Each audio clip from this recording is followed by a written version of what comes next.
The Today in Manufacturing podcast offers a powerful and unique perspective on the biggest stories impacting U.S. manufacturers.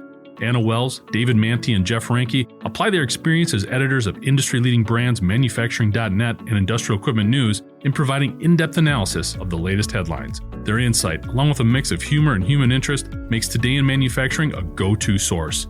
Keep pace with supply chain challenges, electric vehicle developments, labor struggles, robotics, and more by listening, downloading, and subscribing to the Today in Manufacturing podcast.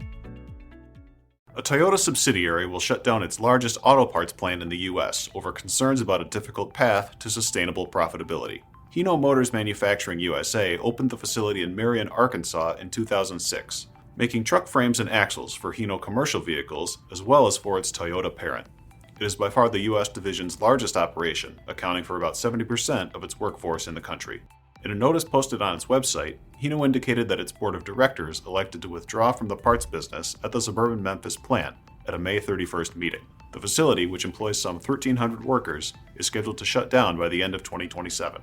Hino, according to the Arkansas Democrat Gazette, told investors that the Marion plant had an operating loss of $189 million in its most recent fiscal year, and company officials concluded that recovering sustainable profitability at the site would be difficult, the May 31st document read. The company said the move would allow it to redirect its focus toward its U.S. truck operations, and that it would treat its Arkansas employees with consideration and sincerity.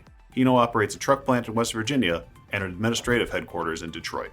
State and local officials vowed to provide support for Marion employees affected by the closure. I'm Andy Zoll, and this is Manufacturing Now.